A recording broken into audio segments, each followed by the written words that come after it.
Olá, seja muito bem-vindo à nossa segunda aula do curso de Teologia Bíblica.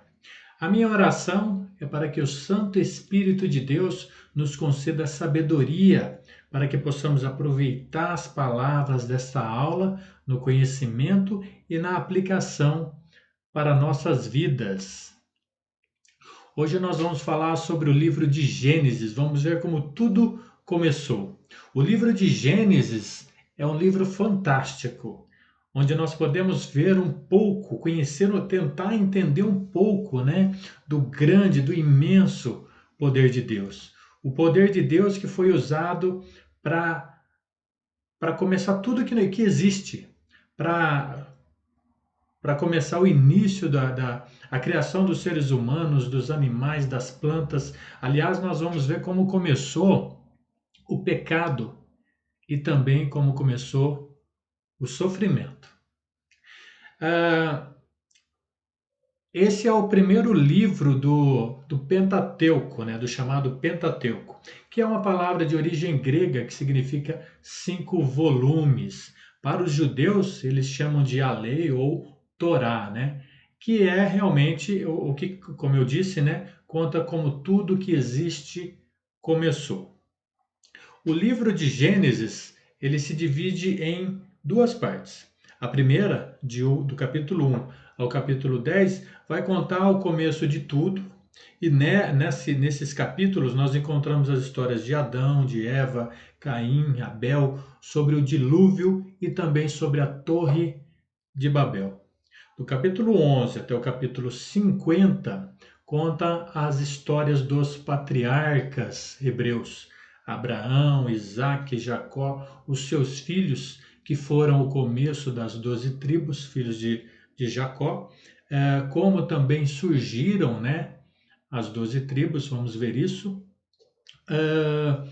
O livro termina com a história de José, um dos filhos de Jacó, que foi vendido pelos seus irmãos para o Egito. E também nós vemos nós vamos ver, que José, ele chama seus irmãos, o seu pai, e todos os seus familiares para morar no Egito. E então o livro de Gênesis termina assim. A era patriarcal, eu diria que foi onde Deus trabalhou por meio de uma família, Deus agia no meio de uma família. Era vamos dizer assim, uma religião de família, ok? Que vai de Adão até o Monte Sinai. Veja que Deus, ele tem um propósito na sua criação. E qual é esse propósito? Deus planejou todas as coisas para o bem-estar do homem. Pense um pouquinho o quanto eu e você somos importantes para Deus. Deus criou tudo isso, tudo que nós vemos, para o nosso bem-estar. Isso é fantástico quando nós entendemos isso e procuramos entender isso. Procuramos compreender essas maravilhas, tentar entrar ali no íntimo de Deus para conhecer um pouco do amor dele. E é esse o convite, Eu quero convidar você para a gente buscar um pouco mais sobre isso, entender um pouco dessa criação do nosso Deus. E aí, falando ainda sobre a origem, sobre o início, eu quero ler com você uma passagem que está lá em Salmos, capítulo 19, verso 1, que diz assim: Os céus declaram a glória de Deus, o firmamento proclama as obras das suas mãos. Olha que bacana, olha que palavras bonitas, O que isso significa? Significa que Deus é poderoso, Deus é grandioso. Uma outra passagem está lá em Provérbios capítulo 4, e diz assim: O Senhor fez tudo com um propósito, até os ímpios para o dia do castigo. Essa passagem, ela deve nos trazer segurança e tranquilidade, por estarmos sobre o domínio de Deus.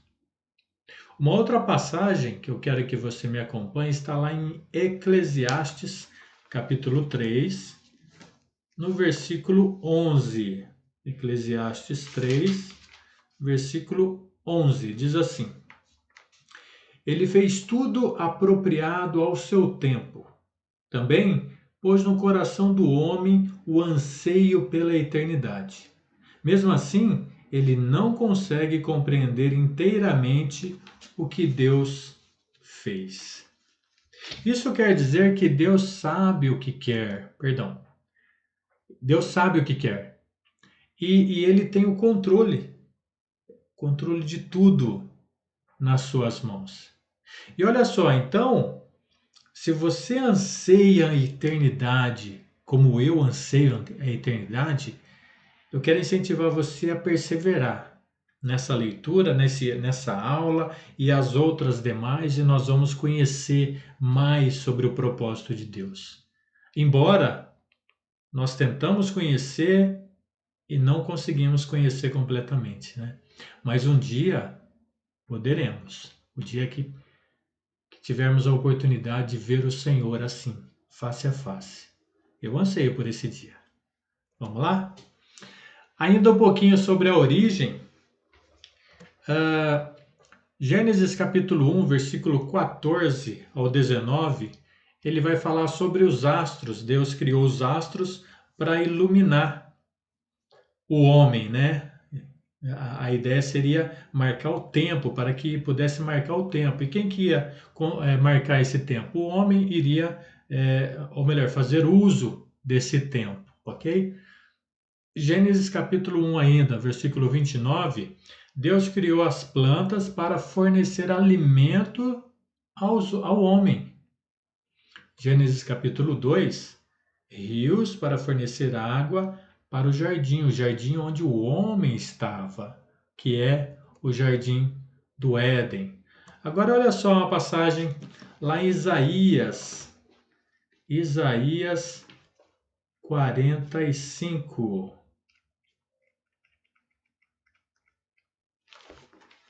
Isaías 45, versículo 18, diz assim: Pois assim diz o Senhor, que criou os céus, Ele é Deus, que moldou a terra e a fez. Ele fundou-a. Não a criou para estar vazia, mas a formou para ser habitada. Ele diz: Eu sou o Senhor, e não há nenhum outro. Então, olha só que interessante, né? Como eu disse em relação ao propósito. Deus criou a terra para ser habitada pelo homem. E aí, falando sobre o homem, vamos falar um pouquinho sobre a criação do homem. Gênesis capítulo 1, versículo 26 e 27, diz que o homem foi criado à imagem e semelhança de Deus. E olha só, eu falei que esse livro a gente pode ter uma ideia sobre o poder imenso de Deus, né? Na verdade não é só de Deus, mas também de Jesus e até do Espírito Santo, porque quando ele vai criar o homem, ele diz façamos, olha só, façamos, então não era só ele que estava lá, ok? Façamos o homem a nossa imagem e semelhança. Gênesis 2,7 vai dizer que o homem é alma vivente. O que significa isso?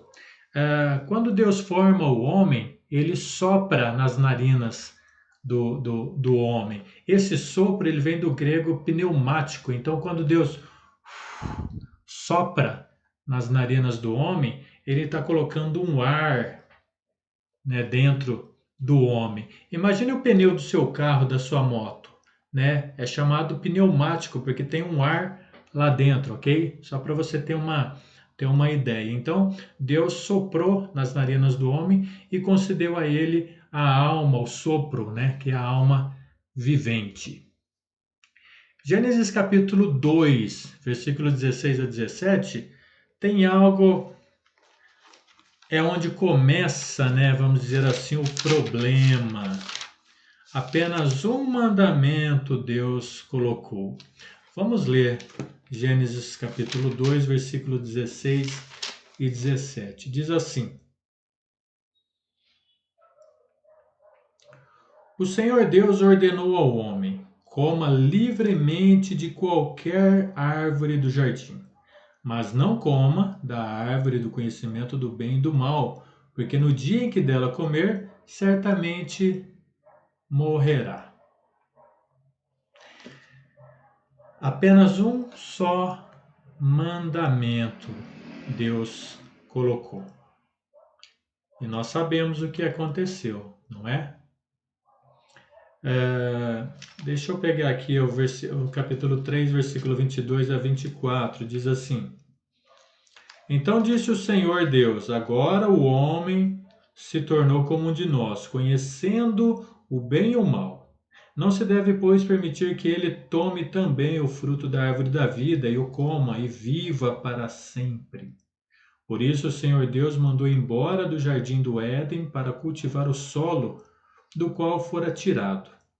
Depois de expulsar o homem, colocou a leste do jardim do Éden querubins e uma espada flamejante que se movia guardando o caminho para a árvore da vida.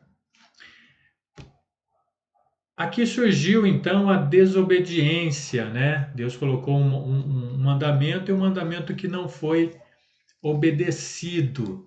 É importante sabermos que Lucas, ele vai dizer lá no Novo Testamento, ele vai dizer que a alma é quem vai prestar contas com Deus. Olha só, Lucas capítulo 12, versículo 20. Diz assim: Contudo, Deus lhe disse: Insensato, esta noite a sua alma lhe será exigida. Então, quem ficará com o que você preparou? Está falando sobre o rico insensato, né? A parábola do rico insensato. E aqui Deus diz que pedirão a alma dele. Então, a alma é que vai prestar contas com Deus. E por isso nós temos que ter muito cuidado, né? E cuidar bem da nossa alma. E como que nós fazemos isso? Entregando ela para quem sabe cuidar, para quem tem todo o controle, que é o nosso Deus. Dando ouvidos ao engano, né? Então tudo parecia bem até que foi dado ouvidos ao engano. Olha só que triste. Começaram então a surgir as situações ruins. Gênesis capítulo 3, versículos de 1 a 6, diz assim: Ora, a serpente era o mais astuto de todos os animais selvagens que o Senhor Deus tinha feito. E ela perguntou à mulher: Foi isto mesmo que Deus disse? Não coma de nenhum fruto das árvores do jardim? Respondeu a mulher à serpente: Podemos comer do fruto das árvores do jardim. Mas Deus disse: Não coma do fruto da árvore que está no meio do jardim, nem toque nele. Do contrário, vocês morrerão. Disse a serpente à mulher: Certamente não morrerão. Deus sabe que no dia em que dele comerem, seus olhos se abrirão e vocês, como Deus, serão conhecedores do bem e do mal. Quando a mulher viu que a árvore parecia agradável ao paladar, era atraente aos olhos e, além disso, desejável para se obter discernimento, tomou do seu fruto, comeu e o deu a seu marido, que comeu também. Então, olha, Satanás lançando dúvida na palavra de Deus, né? E versículo 4 vai falar sobre a primeira mentira. Olha só. Satanás dizendo que Deus é mentiroso. Lembra quando João fala que Satanás é o pai da mentira? Olha aqui, ó, a primeira mentira. O pai da mentira é por isso. Ele fez essa primeira mentira. Deus é um mentiroso. Versículo 6: Satanás cativou os ouvidos, os olhos e o desejo. E aí, quais são as consequências? Houve aí uma escolha, né? Aliás, uma má escolha. E quais são as consequências dessa má escolha? Nós não vamos ler, eu não vou ler, né? Aliás, é, essa passagem, mas eu vou destacar alguns pontos aqui, tá? E você pode verificar aí depois, acompanhar nas escrituras, para ver se o que eu estou dizendo realmente tem sentido, ok? Lendo essa passagem, ela vai mostrar que já existe aí a autoconsciência. O que que é autoconsciência? Opa, eu já sei o que que é certo, o que que é errado. Eu já obtive o conhecimento do bem e o do mal. Foi isso que aconteceu quando eles comeram do fruto. Então, olha só, surgiu a vergonha, Deus apareceu, eles estavam nus, verificaram que estavam nus, ficaram com medo, deram desculpas, né, sobre o que aconteceu. Deus colocou neles aí o sofrimento, a maldição por conta dessa desobediência. Os espinhos, né, agora a terra vai ser maldita, né, vai produzir espinhos. Surgiram os problemas, né? E eles teriam que trabalhar agora para ter o sustento. E o que eu diria mais pesado, né? Separação por causa do pecado. Eles foram, como diz lá no capítulo 3, versículos 22 a 24, né? Eles foram expulsos do jardim por causa do pecado. Mas o nosso Deus é um Deus amoroso, um Deus maravilhoso, né? E ele tem uma graça imensa. E aí nós vemos então no versículo 15, 3:15, a primeira promessa redentora de Deus, Jesus Cristo. E aí diz assim, eu coloquei aqui alguma para a gente entender melhor, né, do que está falando, né? Então esse entre parênteses aqui não é o versículo, mas é para você entender melhor o versículo, ok? Do que está se referindo, tá bom? Então olha só, porém inimizade entre você, diabo, porque ele estava falando com a serpente, ok? Estava falando da serpente e a mulher. A mulher mais tarde seria a nação de Israel, que foi representada por Maria, que ficou grávida e deu à luz a Jesus Cristo, ok? Gálatas 4:4, vamos dar uma olhadinha rápida lá. Gálatas 4:4.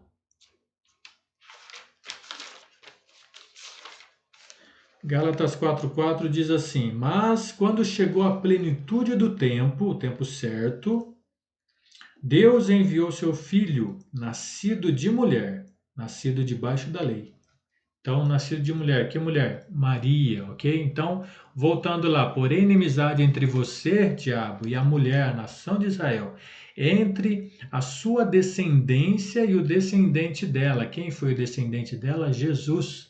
Este, Jesus, lhe ferirá a cabeça com a ressurreição. E você, diabo, lhe ferirá o calcanhar, porque ele vai sofrer na cruz, a morte na cruz. Olha, talvez você não tenha pensado nisso, não soubesse,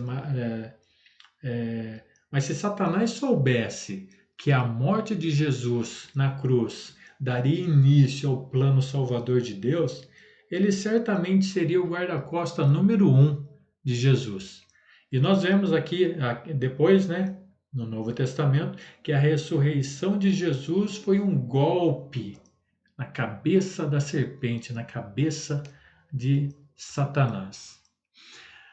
Essa passagem, olha só, capítulo 3, lá voltando lá em Gênesis, capítulo 3, depois que eles cometem o pecado, Deus aparece lá para eles, né? No versículo 9 diz assim: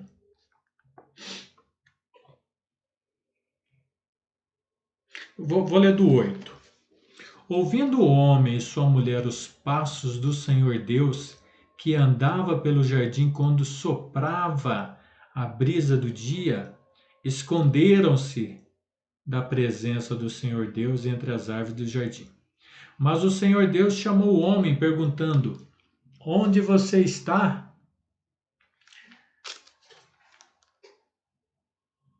Deus, aqui nós vemos que Deus naquela ocasião chamou o homem, mas a verdade é que Deus está sempre procurando o homem. E um dia ele me procurou e me encontrou. Glória a Deus por isso. E um dia ele procurou você e ele encontrou você também. Glória a Deus por isso. E pode ser que ele esteja procurando você, que você ainda não entregou a sua vida para ele. Pode ser que ele ainda esteja perguntando onde você está. E cabe a você responder onde você está. E que você não seja como Adão, como Eva, que se envergonharam e se esconderam. Pense nisso. Essa passagem, esse versículo aqui, eu acho ele tão interessante. Para você ter uma ideia, no meio jurídico, né, existe a citação. A citação é quando o juiz expede lá um comunicado, né, para o oficial de justiça entregar para uma pessoa. E aí essa citação vai mostrar, vai dar conhecimento a ele que contra ele existe uma ação judicial e que ele está sendo chamado, olha só, chamado para se defender. O que Deus fez aqui?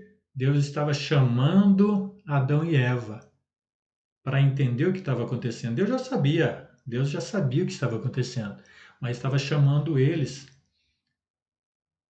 procurando eles, né, para virem perante ele, né, o justo juiz. Então, pense nisso. Deus está procurando, continua procurando o homem. Aqui nós vemos uma ilustração. Satanás feriu o calcanhar de Jesus quando matou na cruz, ele sofreu bastante, né? Nós vemos os relatos disso no Evangelho. Mas Cristo esmagou a cabeça de Satanás quando ele ressuscitou, quando Deus mostrou o seu imenso poder, o poder de ressurreição, não é? Caminhando um pouco, vamos falar agora sobre a descendência de Adão e Eva. E aí surgiram então os primeiros filhos, né? Caim e Abel. Gênesis capítulo 4, versículos de 1 a 2, vai falar sobre o nascimento de Caim, o nascimento de Abel. Gênesis capítulo 5, versículo 4, vai trazer uma outra informação que poucos conhecem. Gerou também, né, Adão e Eva, gerou também Sete e filhos e filhas. Olha, então não parou só em Caim e Abel, não parou só em Sete. Foram gerados filhos e filhas. Nós falamos do pecado, ok? Agora, falando um pouquinho aí sobre outros pecados, né? O pecado de Adão e Eva, que começou a surgir, desencadeou, né?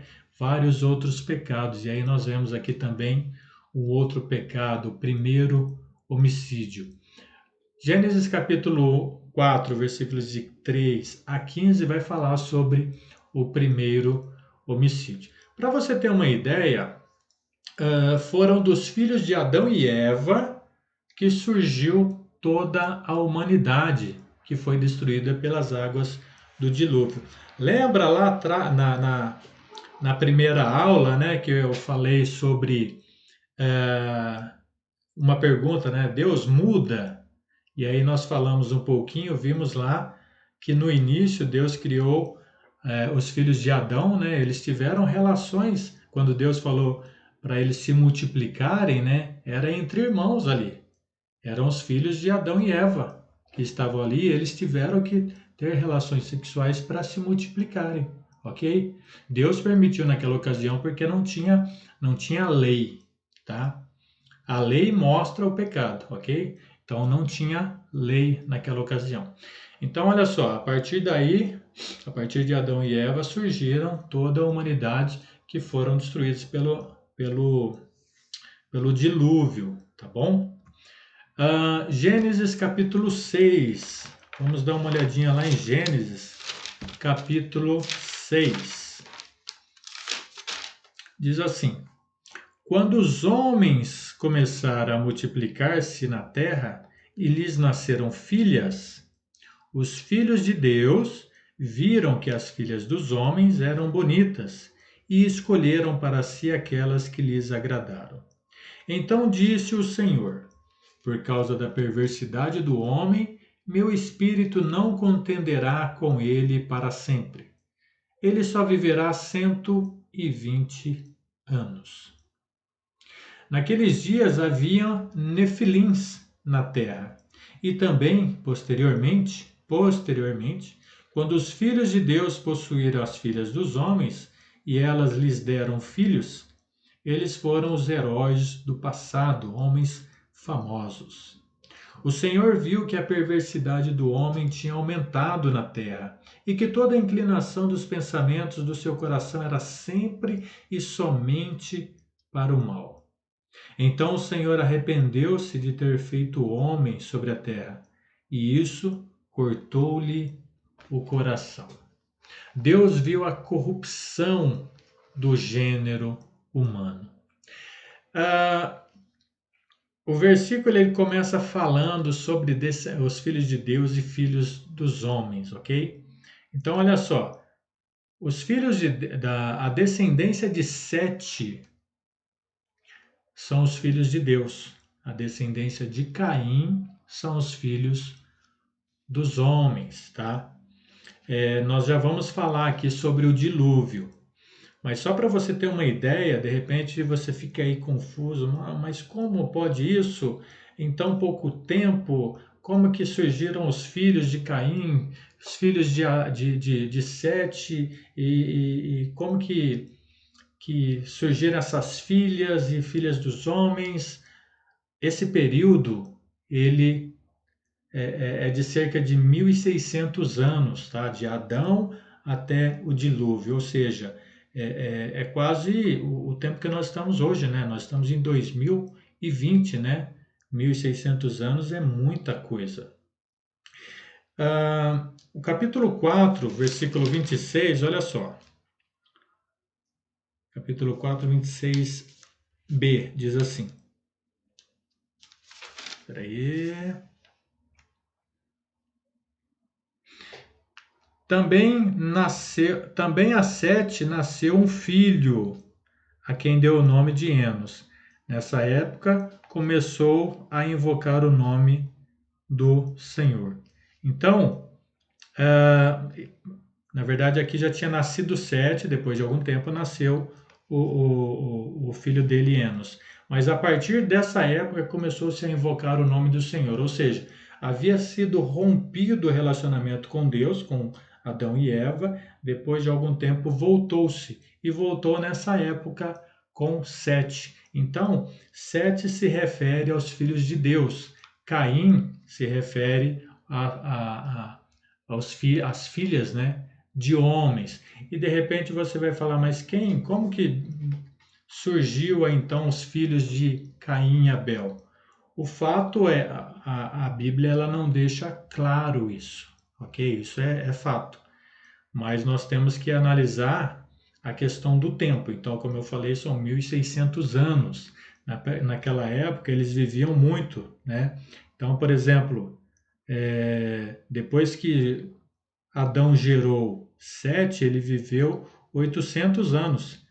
E aí ele gerou também filhos e filhas. Então, não dá para explicar, dá para a gente fazer algumas suposições, né? Mas eu não acho muito interessante essa ideia de acrescentar na Bíblia, porque nós já conversamos sobre isso na primeira aula. Então, o fato é que Deus não revelou isso. Como diz lá em Deuteronômio 29, né? As coisas ocultas pertencem a Deus. As coisas reveladas são para nós, ok? Eu estou destacando esse ponto, por quê? Porque alguns, quando leem aqui Nefilins, eles dizem que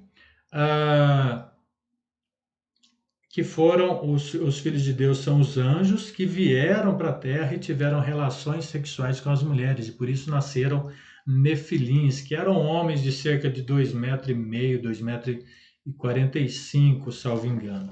Mas olha só, eu descarto totalmente essa interpretação, essa linha de interpretação, porque olha só o que Lucas diz. Lucas capítulo 20, versículos 34 a 36. Jesus respondeu: Os filhos desta era casam-se e são dados em casamento. Mas os que forem considerados dignos de tomar parte na era que há de vir e na ressurreição dos mortos, não se casarão nem serão dados em casamento. E não podem mais morrer, pois são como anjos. São filhos de Deus, olha só, novamente se referindo a filhos de Deus, visto que são filhos da ressurreição. Então, Jesus diz que anjos não se casam, não têm relações sexuais. Ou seja, descarta totalmente a ideia de anjo descer e ter relação sexual com as mulheres e nascerem aí os nefilins, ok? Vamos ver antes, vamos falar então sobre o dilúvio, mas vamos ver antes a linha, né, genealógica de Adão.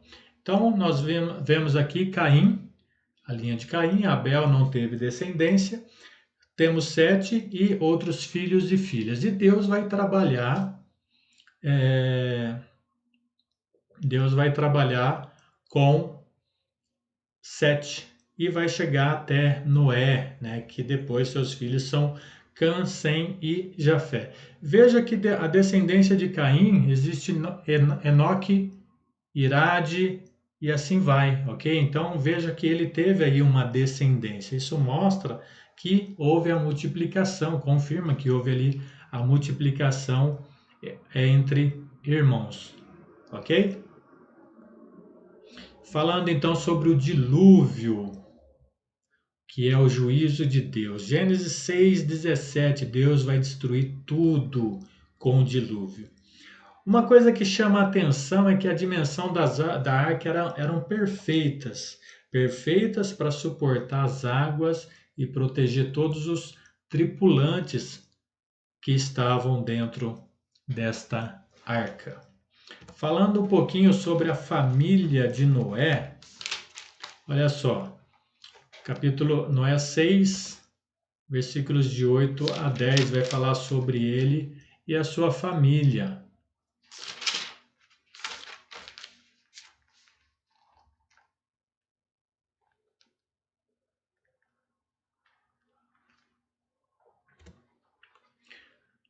Depois, do 11 ao 13, vai falar sobre os planos de Deus para Noé. Do 14 ao 22, são as ordens que Deus deu para Noé, para a construção da arca. Do capítulo 7, a partir do capítulo 7, nós vemos aí sobre o dilúvio. Eu quero destacar aqui o capítulo 7, versículo 5, que diz assim: Depois de Deus ter falado com Noé, ter dado as ordens, ter dito para ele o que iria acontecer, no capítulo 7, versículo 5, a Bíblia faz questão de dizer assim: E Noé fez tudo como o Senhor lhe tinha ordenado. Essa, para mim, é uma das passagens que eu mais gosto, porque eu consigo ver aqui como Deus é específico. A Bíblia diz que Noé fez tudo, aliás, existe versão que vai dizer que Noé fez tudo exatamente como Deus lhe ordenara. O que isso significa para mim e para você?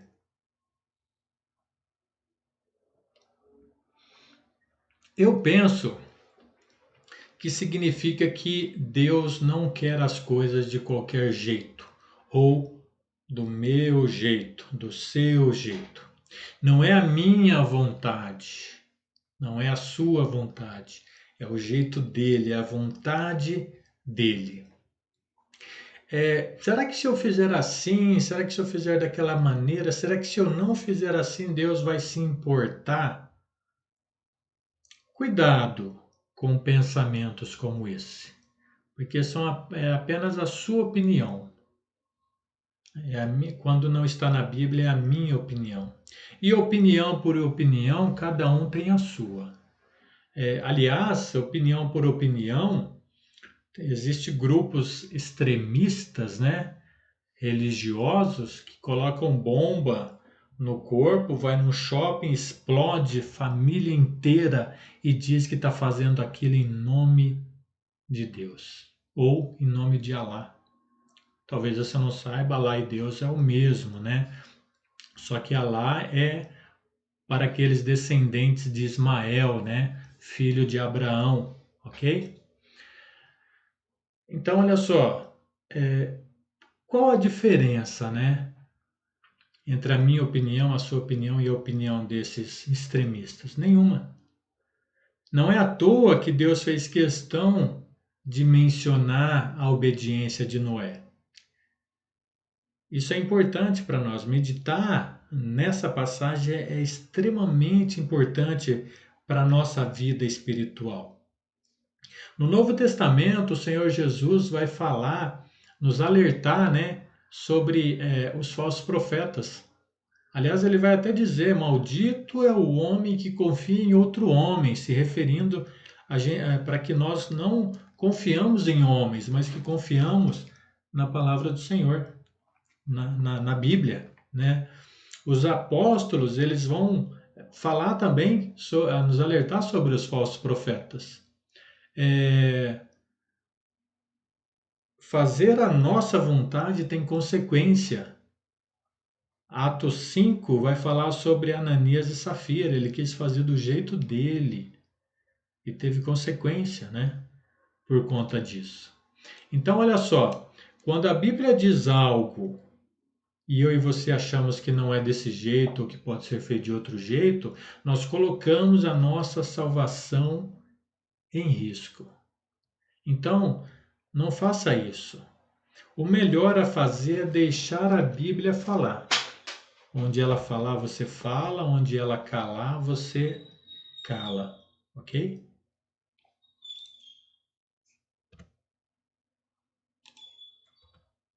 Aí, nós vemos aqui, Gênesis 8:18, né? 8 pessoas foram salvas. Pedro, lá não me recordo agora, a segunda carta de Pedro, ele vai falar sobre essas 8 pessoas que se salvaram. E ele vai fazer uma menção ainda dizendo que elas se salvaram por meio do batismo, que o dilúvio foi a representação do batismo.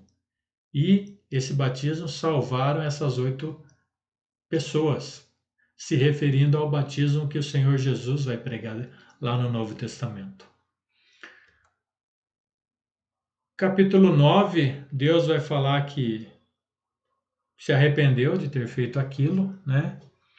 E que ele colocou uma aliança, né? Que é o arco-íris. Olha só.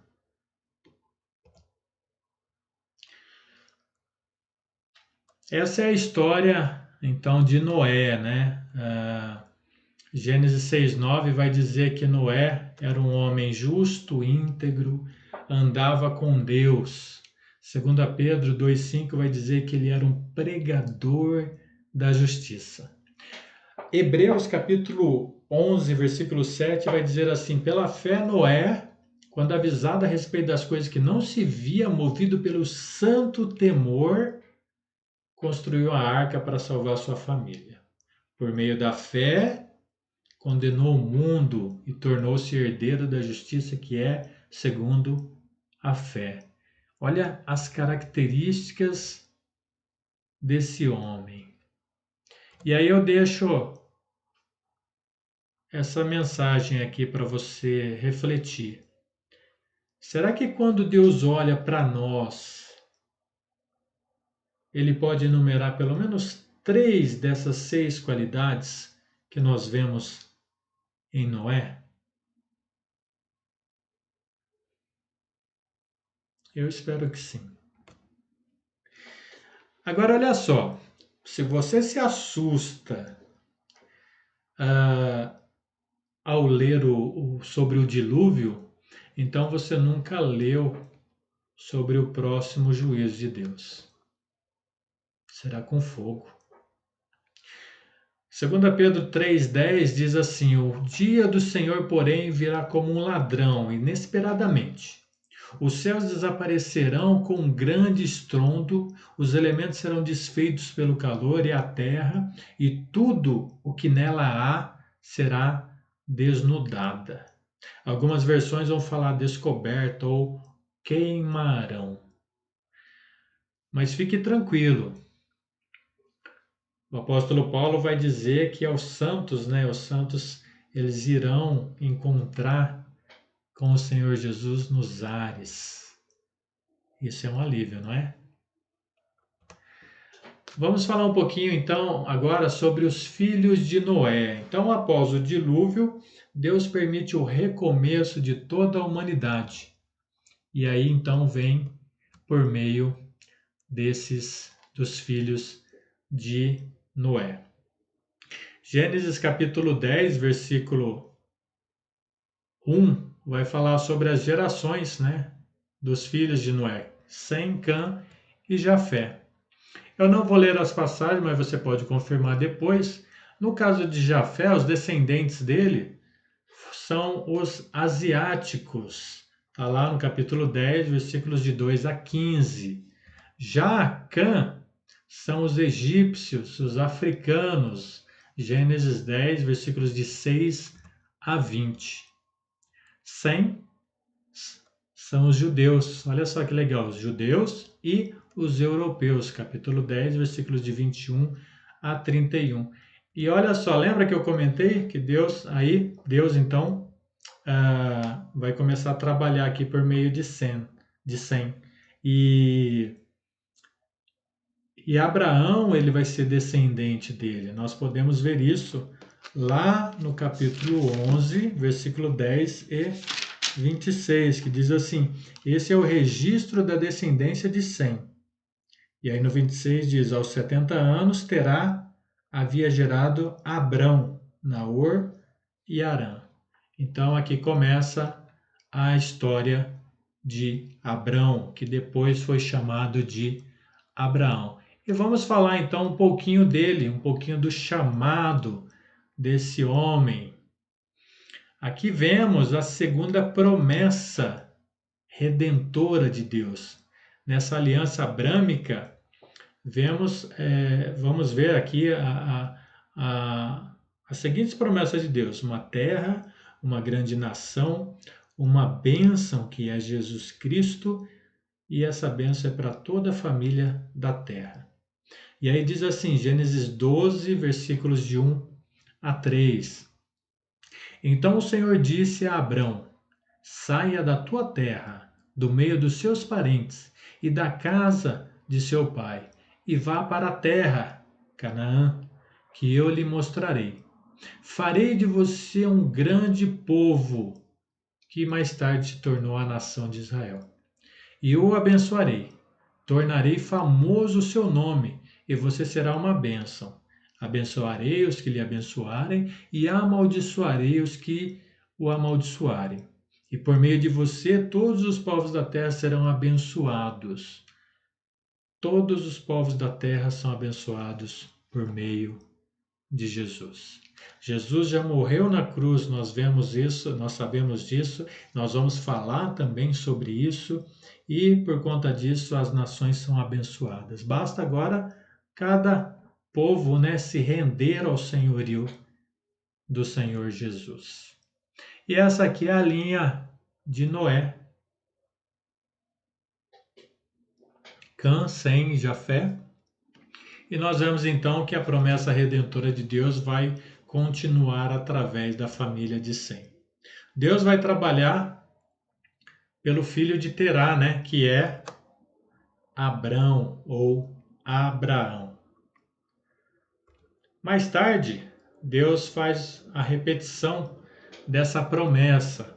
Eu vou ler para você o capítulo 17, versículos 6 ao 8, que diz assim: Eu o tornarei extremamente prolífero, de você farei nações e de você procederão reis. Estabelecerei a minha aliança como aliança eterna entre mim e você e os seus futuros descendentes, para ser o seu povo e o Deus dos seus descendentes.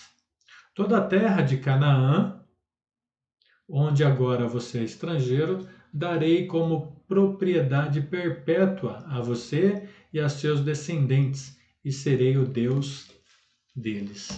Então nós vemos aqui a confirmação dessa promessa por causa da obediência de Abraão. Depois nós vemos a renovação dessa promessa. Deus trabalhando, vai trabalhar agora por meio de Isaac, ocasião em que ele renova então essa promessa. Nós podemos ver lá no capítulo 17, no versículos de 15 até o 19, que diz assim: Disse também Deus a Abraão: De agora em diante, sua mulher já não se chamará Sarai. Seu nome será Sara. Eu a abençoarei e também por meio dela darei a você um filho. Sim, eu o abençoarei e dela procederão nações e reis de povos. Abraão prostrou-se com o rosto em terra, riu-se e disse a si mesmo: Poderá um homem de 100 anos de idade gerar um filho? Poderá Sara dar à luz aos 90 anos? E Abraão disse a Deus: Permite que Ismael seja o meu herdeiro. Então Deus respondeu: Na verdade, Sara, sua mulher, lhe dará um filho, e você lhe chamará Isaque. Com ele estabelecerei a minha aliança, que será aliança eterna para os seus futuros descendentes. Depois nós vemos Deus renovando a aliança com Isaac. Mais tarde, Deus renova a aliança com Jacó, filho de Isaac, que foi anteriormente chamado de Israel, não é? Aqui nós vamos falar um pouquinho sobre os filhos de Jacó. Eu não irei ler todas as passagens, tá? Sobre as 12 tribos. Vai lá de Gênesis 29, 32 até praticamente Gênesis 35, tá bom? Mas vamos ver algumas passagens. Por exemplo, Levi, Gênesis 29.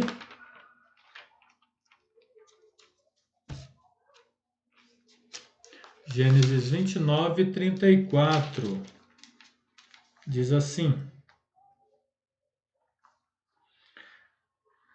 De novo engravidou e deu à luz a mais um filho. Agora diz: Finalmente meu marido se apegará a mim, porque eu já lhe dei 3 filhos, por isso eu lhe dei-lhe o nome dele de Levi. No caso aqui, Lia, né? Lia ficou grávida de Levi. A tribo de Levi, ela não recebeu, né, as terras prometidas que Deus havia prometido. Como herança, eles ficaram encarregados de cuidar da parte espiritual, ok? E aí restou então as outras tribos o sustento deles. E aí então surgiu, como que eles iriam sustentá-los? Por meio dos dízimos. Nós vamos falar sobre dízimo mais para frente, né? Mas só para você ter uma ideia. Um pouco mais adiante, vemos aqui 29:35. Diz assim: Engravidou ainda outra vez, e quando deu à luz, outro filho disse: Desta vez louvarei o Senhor. Assim deu-lhe o nome de Judá. Então parou de ter filho.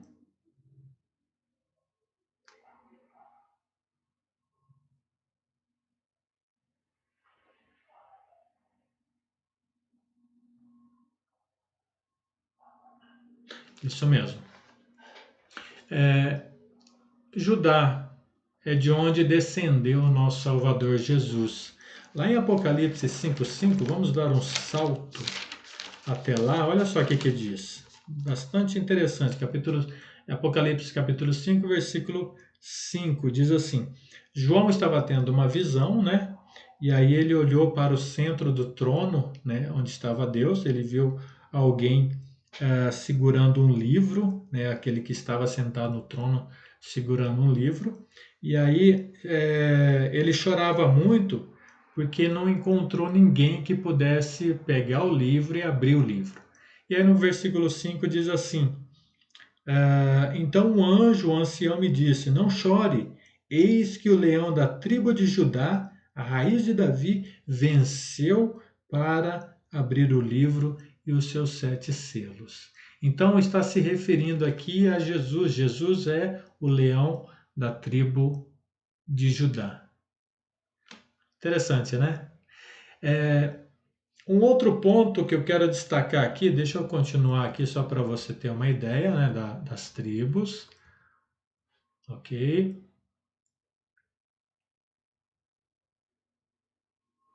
Ok.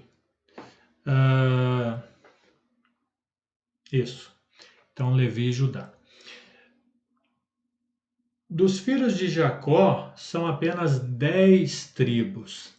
Então, com a morte de José do Egito, né, e a não divisão das terras para os levitas, sobraram então 2 terras.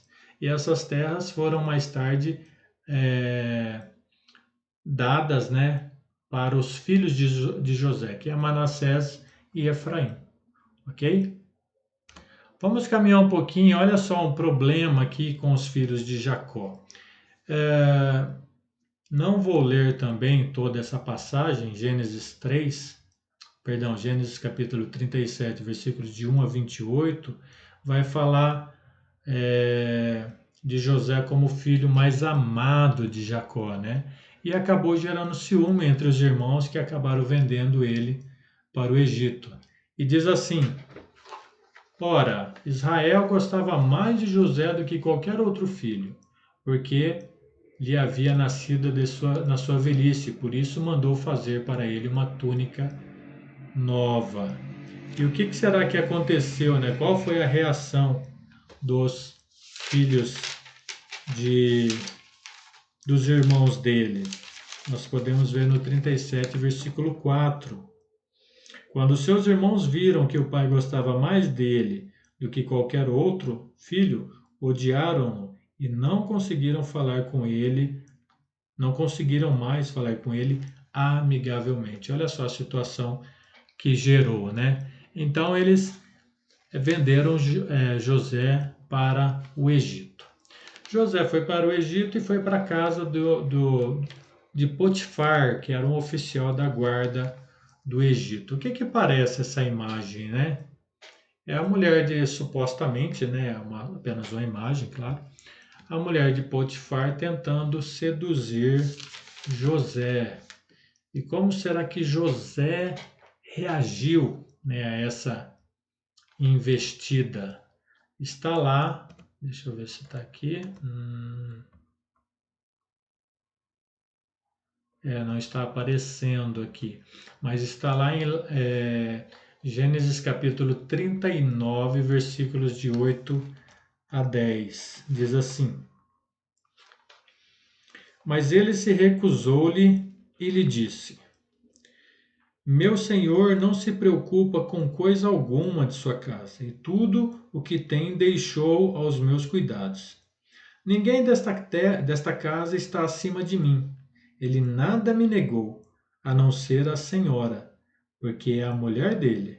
Como poderia eu então cometer algo tão perverso e pecar contra Deus? Assim, embora ela insistisse com José dia após dia, ele se recusava a deitar-se com ela e evitava ficar perto dela. Mas nós já conhecemos um pouco a história, né? Se você não conhece, ela acabou mentindo e acusando José de ter agarrado ela, né? E José então acabou indo para a prisão. E olha só que passagem interessante essa. Versículo ainda no 39, versículos 21 a 23.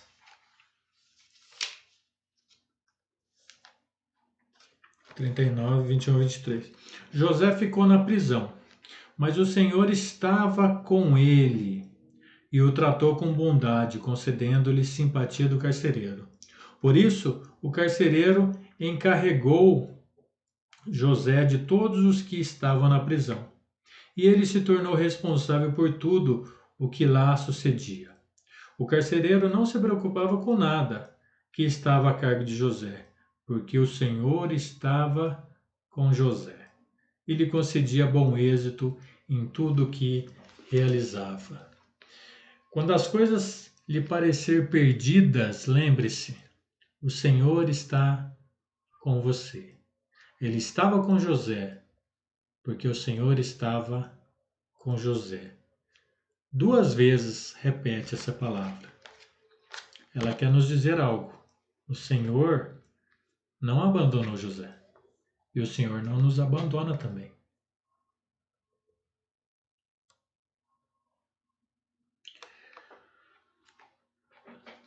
Gênesis 40. José interpreta os sonhos, né? Versículos de 1 a 4, olha só. Algum tempo depois, o copeiro e o padeiro do rei do Egito fizeram uma ofensa ao seu senhor, o rei do Egito. O faraó irou-se com os 2 oficiais, o chefe dos copeiros e o chefe dos padeiros, e mandou prendê-los na casa do capitão da guarda, na prisão onde José estava. O capitão da guarda os deixou aos cuidados de José, que os servia. Depois de certo tempo, o copeiro e o padeiro do rei, que estavam na prisão, sonharam. E aí então José interpretou os sonhos dos dois, né, do padeiro e do copeiro.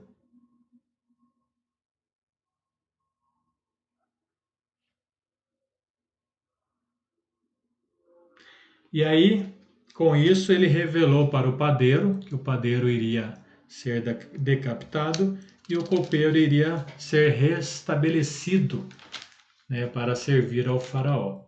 E isso aconteceu.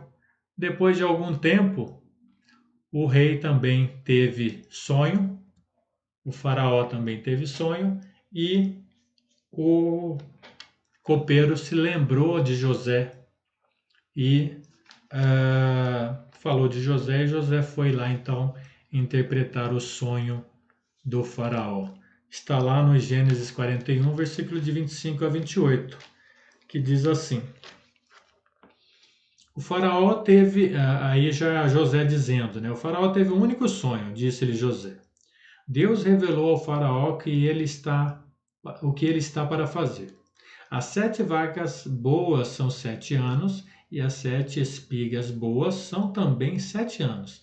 Trata-se de um único sonho. As 7 vacas magras e feias que surgiram depois das outras, e as 7 espigas mirradas queimadas pelo vento leste, são 7 anos. Serão 7 anos de fome. E exatamente como eu disse ao faraó, Deus mostrou ao faraó aquilo que ele vai fazer. Então, olha só, ele interpretou o sonho e ele ganhou uma promoção por isso, né? Ele se tornou então o governador do Egito. Está lá nos capítulos Gênesis 41, do 34, do 37 a o 44. E aí, ninguém melhor, né, mais capacitado do que José para cuidar da administração do Egito naquela situação, diante daquela situação que iria suceder, né? 7 anos de fartura para eles estocarem mantimentos, porque depois viria 7 anos, então, de escassez, de fome. Chegado, então, a época da fome, né, os 7 anos de fome, já havia se passado algum tempo, os irmãos de José vão para o Egito. E lá, José acaba, está aqui, ok, por conta da fome, né? Eles vão até lá. E José então acaba se revelando para eles. Lá em Gênesis 45, versículos de 4 a 11, vai dizer assim: José dizendo, né? Cheguem mais perto, disse José aos seus irmãos. Quando eles se aproximaram, disse-lhes: Eu sou José, seu irmão, aquele que vocês venderam ao Egito. Agora, não se aflijam nem se recriminem por terem me vendido para cá, pois foi para salvar vidas que Deus me enviou adiante de vocês. Já houve 2 anos de fome na terra, e nos próximos 5 anos não haverá cultivo nem colheita. Mas Deus me enviou à frente de vocês para lhes preservar um remanescente nesta terra e para salvar-lhe a vida com grande livramento. Assim, não foram vocês que me mandaram para cá, mas sim o próprio Deus. Ele me tornou ministro do Faraó e me fez administrador de todo o palácio e governador de todo o Egito. Voltem depressa a meu pai e digam-lhe: Assim diz o seu filho José: Deus me fez senhor de todo o Egito. Vem para cá, não te demores. Tu viverás na região de Gósen e ficarás perto de mim. Tu, os teus filhos, os teus netos, as tuas ovelhas e teus bois e todos os teus bens. Eu te sustentarei ali, porque ainda haverá 5 anos de fome. Do contrário, tu, a tua família e todos os teus rebanhos acabarão na miséria. E aí então eles voltam, falam para José, e José e sua família descem para o Egito. E você sabe quantas pessoas desceram para o Egito? Vamos ver o que a Bíblia diz. Capítulo 46, versículos 26 e 27. Diz assim: Todos os que foram para o Egito com Jacó, todos os seus descendentes, sem contar as mulheres de seus filhos, totalizaram 66 pessoas. Com mais os 2 filhos que nasceram de José no Egito, os membros da família de Jacó que foram para o Egito chegaram a 70 pessoas. Nós vamos ver a bênção de Deus, né, mais adiante, quando falarmos sobre o Êxodo, ok? Vamos ver quantas pessoas saíram do Egito. Passado algum tempo, vemos aí então, a Bíblia relata lá em Gênesis 48, a morte de Jacó. Depois de mais algum tempo, e a promessa, né, da continuidade da bênção, né, passando para José. E aí, depois de mais algum tempo, Gênesis 50, 24, a promessa da continuidade da bênção de Deus e a morte de José.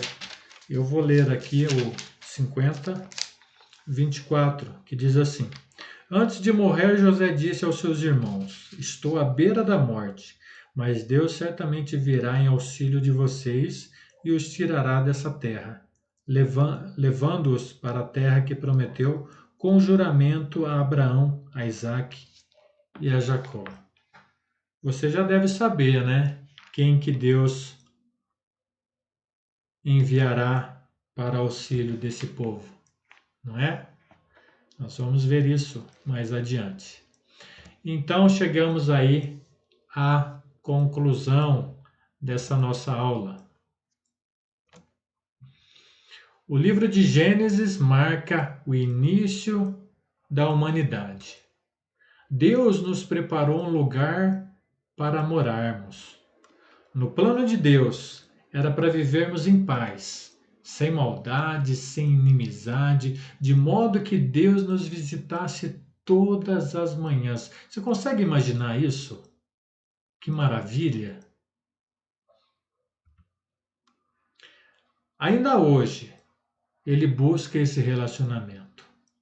Para isso, vem traçando o seu plano, desde Abraão, passando por Isaac, Jacó e, como acabamos de ver, realizando o seu plano por meio de José. E esse plano continua, e nós vamos ver isso na próxima aula. Que a graça do Senhor Jesus, o amor de Deus, a comunhão do Espírito Santo seja com você.